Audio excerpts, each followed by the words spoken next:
तकरीबन 11 शहरों में ये नए टाउनशिप बसाने की बात कर रहे हैं और इसमें जमीन जो एक आयोजन क्षेत्र के नाम पर जो जमीन को किसानों की जमीन को लॉक कर दिया गया, उसके खाता खिसरा को खरीद बिक्री से रोक दिया गया, वो 2,81,880 एकड़ जमीन है। 2,81,880 एकड़ जमीन। और इसमें जो डेवलपमेंट करेंगे जो एरिया, वो छोटा सा एरिया करेंगे 12,392 एकड़। उसमें जो शहर का निर्माण होगा 11 शहर मिला के वो 12,392 एकड़। 12,392 एकड़ एक तरह से इसको कहें तो 13,000 एकड़ जमीन पे जो डेवलपमेंट जब बिहार में करना है, शहर बसाना है, तो आपने 2,81,000 एकड़ जमीन को किस बिना पर आप, किन शर्तों पर आप बिहार के किसानों की जमीन को खरीद बिक्री से रोक लगा दिया गया? नमस्कार, आप देख रहे हैं न्यूज़ नेशन। मैं हूं आपके साथ नरोत्तम सिंह। सम्राट कैबिनेट ने फैसला लिया है कि बिहार के 11 शहरों में सैटेलाइट सिटी बसाया जाएगा। अब इसको लेकर आरजेडी के सांसद सुधाकर सिंह ने सैटेलाइट सिटी का पोल खोलना शुरू कर दिए हैं।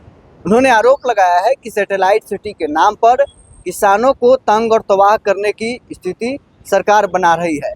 जिस प्रकार से उन 11 शहरों में जमीन खरीद बिक्री पर रोक लगा दी गई है, किसानों के जमीन लॉक कर दिया गया है और अब किसानों को तंग किया जाएगा।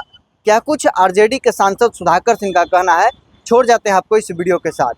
नमस्कार, आज की विशेष चर्चा के लिए फेसबुक लाइव हूँ, जिसका विषय कि बिहार में 11 नए सैटेलाइट टाउनशिप बसाने की एक नई स्कीम सरकार के द्वारा लाई गई है। और मैं इस बात से सहमत भी हूँ कि बिहार में नगरीय व्यवस्था कमजोर है और नए सिटी बनने चाहिए और इसके निर्माण होने चाहिए। इस बात से अगर फंडामेंटली देखें तो हम लोग सहमत हैं। राष्ट्रीय जनता दल और इंडिया गठबंधन ने भी इस वायदे के साथ चुनाव में हम लोग गए थे। लेकिन अभी जो बिहार सरकार ने जिस टाउनशिप की बात कही है और जो मूल विचार है, उसमें जमीन आसमान का फर्क है। इस तरह से आप इसको देख सकते हैं कि करीब करीब 11 शहर में एक टाउनशिप बसाने जा रहे हैं, जिसका नाम थोड़ा सभी लोग को इस जानकारी में होना चाहिए। दरभंगा, पटना, छपरा, सोनपुर, भागलपुर, मुजफ्फरपुर, गया, पूर्णिया, सीतामढ़ी, मुंगेर, सहरसा, तकरीबन 11 शहरों में ये नए टाउनशिप बसाने की बात कर रहे हैं। और इसमें जमीन जो एक आयोजन क्षेत्र के नाम पर जो जमीन को किसानों की जमीन को लॉक कर दिया गया, उसके खाता खिसरा को खरीद बिक्री से रोक दिया गया, वो 2,81,880 एकड़ जमीन है। 2,81,880 एकड़ जमीन। और इसमें जो डेवलपमेंट करेंगे जो एरिया, वो छोटा सा एरिया करेंगे 12,392 एकड़।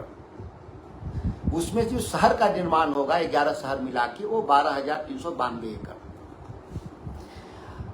12,392 एकड़ एक तरह से इसको कहें तो 13,000 एकड़ जमीन पे जो डेवलपमेंट जब बिहार में करना है, शहर बसाना है, तो आपने 2,81,000 एकड़ जमीन को किस बिना पर आप, किन शर्तों पर आप बिहार के किसानों की जमीन को खरीद बिक्री से रोक लगा दिया गया?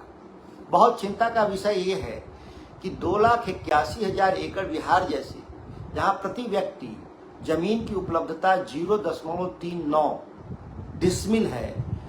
एक तरह से कहा जाए तो एक किसान के पास 1 एकड़ से भी कम जमीन हो, उस राज्य के भीतर 2,81,000 एकड़ जमीन को लॉक कर देना। और यह 2,81,000 एकड़ करीब करीब 1250 गांव, जो राजस्व गांव जिसको बोलते हैं, 1250 गांव इस पूरे रकबा में आते हैं। आपने वहां के सारे जीवन यापन को आपने रोक दिया। किसी बच्चे की पढ़ाई के लिए जमीन को लोग मॉर्गेज करते हैं या बिक्री करते हैं, या किसी बीमार होने पर घर में लोग जमीन की बिक्री करते हैं या उसको मॉर्गेज करते हैं, या घर में बच्ची की शादी हो जाती है उसके लिए भी लोग, इन तमाम चीजों को बिहार के किसान अपनी आमदनी से जब संभव नहीं होता है धान गेहूं के उत्पाद से, तो लोग अपने जमीन को गिरवी रखते हैं या बेचते हैं, जिसके चलते अपने परिवार के खर्च को भी चलाते हैं। आपने एक झटके में ही 2,81,000 एकड़ जमीन को आपने लॉक कर दिया। मैं 3-4 बात से इस को इंगित करना चाहता हूं। ये तो शुरुआत है बिहार सरकार की। ये हर जिला मुख्यालय में भी सैटेलाइट सिटी बनाना चाहते हैं, सैटेलाइट टाउनशिप बनाना चाहते हैं। उसका भी प्रस्ताव इनके पास तैयार है, जो अगले साल इसको अगले साल क्या कहा जाए, इस साल ही मानकर चला जाए। इस साल के अंत तक ये लोग करीब जो हमारे 37 जिला मुख्यालय हैं, एक नए और टाउनशिप बनाने की बात करेंगे। और हर टाउनशिप में एवरेज ये देखें तो 50,000 एकड़ से कम जमीन को लॉक नहीं करेंगे। तो लगभग ये 2,81,000 एकड़ और करीब मानकर चला जाए, चूंकि 37 जिला में से 9 जिला मुख्यालय है, तो निकाल दिया जाए तो करीब 28 जिला में ये और टाउनशिप नए बसाने की बात कर रहे हैं, या 30 जगह मानकर चला जाए। तो एवरेज अगर देखें तो करीब 20,000 एकड़ अभी रखें तो 5 से 6 लाख एकड़ और जमीनें लॉक करने जा रहे हैं। तकरीबन 10 लाख एकड़ जमीन किसी राज्य के भीतर नगर बसाने के लिए कोई इतिहास नहीं। जो सबसे धनी राज्य आंध्र प्रदेश है, जो अपनी राजधानी पिछले 10 साल से बसाने का प्रयास कर रहा है, वो भी मात्र 55,000 एकड़ की जमीन को अधिग्रहित किया था। लैंड पूलिंग कहें या अधिग्रहण करें, उस 10 साल में आंध्र प्रदेश की जो इकोनॉमी है वो बिहार की अर्थव्यवस्था का डबल है। उसकी जीडीपी हमसे डबल है, और उसके जो टैक्स कलेक्शन है वह भी लगभग डबल है। 1.25 लाख करोड़ रुपए वो हर साल उनका रेवेन्यू जनरेट करते हैं, हम 60-65 हजार करते हैं। हमारी इकोनॉमी 10 लाख, जीडीपी 10 लाख करोड़ का है, उनकी इकोनॉमी, उनकी जीडीपी 20 लाख करोड़ का है। लेकिन केवल एक अपनी राजधानी भी बसाने के लिए पिछले 10 साल से संघर्ष कर रहे हैं अमरावती में, और 55,000 एकड़ जमीन लिए हैं, और उस पर अगर देखें तो 10 साल में 10% भी विकास वो नहीं कर पाए। लेकिन हम केवल पटना का आते हैं, पूरे बिहार को छोड़ दें तो 81,000 एकड़ जमीनें लॉक कर दिया इन्होंने, कि हम पटना में एक सैटेलाइट सिटी के लिए हम 81,000 एकड़ जमीन को इन्होंने लॉक कर दिया। हम आंध्र प्रदेश के मुकाबले में हमारी आधी भी इकोनॉमी नहीं है। और आप चले बगल में उत्तर प्रदेश है, ठीक है, लोग अमरावती नहीं जाते हैं, हैदराबाद नहीं जाते हैं, आंध्र प्रदेश नहीं जाते हैं, बिहार के लोग उतना नहीं देखे होंगे। लेकिन यहाँ तो नोएडा और ग्रेटर नोएडा, गाजियाबाद, ये तो लगातार हमारे बिहार के लोग बसे हुए हैं, वहां पर बस रहे हैं। यूपी की इकोनॉमी 3.5 गुना हमसे है, करीब 36 लाख करोड़ की। यूपी 10 गुना रेवेन्यू जनरेट करता है हमसे, 3,60,000 करोड़ रुपए हर साल उसकी आमदनी है। तब ग्रेटर नोएडा और नोएडा 40,000 एकड़ में उसको लगा 40 साल बसाने में।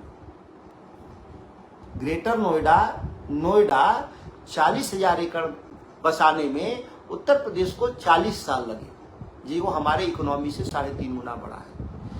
हम लोग बिहार में, बिहार सरकार की क्या माली हालत है, जेब में चरनी नहीं, चरनी लोग समझेंगे, भोजपुरी शब्द है, उसको 25 पैसे बोलते हैं, जेब में 25 पैसे नहीं, चवन्नी नहीं है जिसको कहते हैं। और हम चले हैं बाजार में कई लाख करोड़ रुपए, जो राज्य सरकार अपने स्टाफ के लिए, सैलरी के लिए भी 12,000 करोड़ का अभी लोन ली है, वो चली है सरकार लाखों करोड़ रुपए।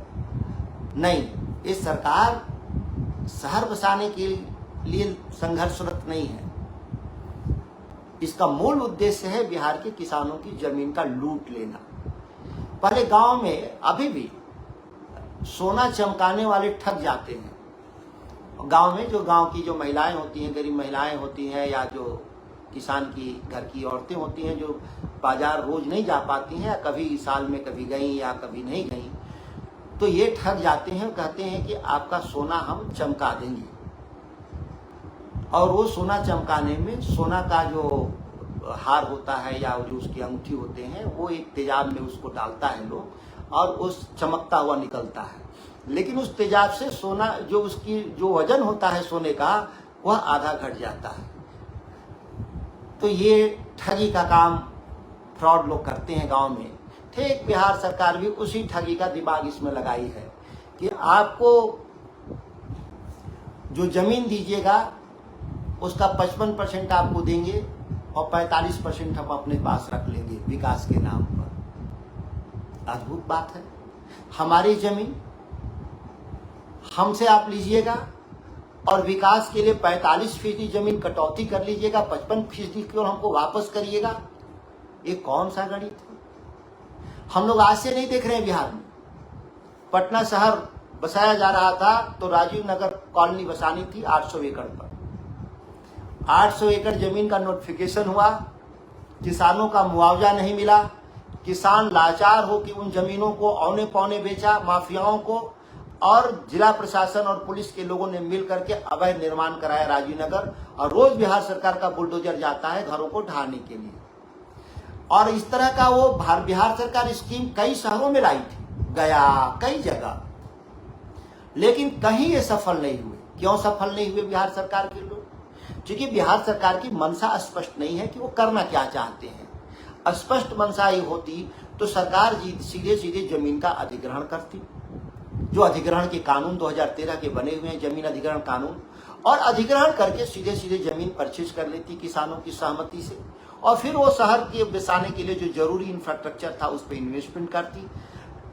लेकिन इन तमाम प्रक्रिया में अगर देखिए, अगर 11 शहर बसाने के लिए तो प्रति शहर आप मान कर चले कि इंफ्रास्ट्रक्चर में 50,000 करोड़ रुपया 1 लाख करोड़ रुपए से कम नहीं खर्च होंगे। 6-7 लाख करोड़ इसको कहें तो एवरेज 1 लाख करोड़, क्योंकि उस शहर के भीतर सड़कों का निर्माण करना होगा, रेलवे का निर्माण करना होगा, मेट्रो का निर्माण करना होगा, मेडिकल कॉलेज बनाने होंगे, यूनिवर्सिटी बनाने होंगी, रोजगार ट्रांसपोर्ट नगर बसाना होगा, लॉजिस्टिक सिस्टम को ठीक करना होगा, लोगों को रोजगार भी पैदा करना होगा। क्योंकि जो जमीन आप अधिग्रहण कर रहे हैं उस इलाके से एक बड़ी आबादी विस्थापित भी हो रही है। अगर हम देखें पटना का 2,81,000 एकड़ जमीन, तो लगभग सीधे सीधे 3 लाख आबादी, गांव की आबादी, वो आप जमीन अधिग्रहित कर लेंगे, वो 3 लाख लोग क्या करेंगे? और गांव में सभी के पास जमीन नहीं होती, 40% आबादी भूमिहीन होती है, जो किसानों के खेत पर मजदूरी करके अपने जीविका चलाते हैं।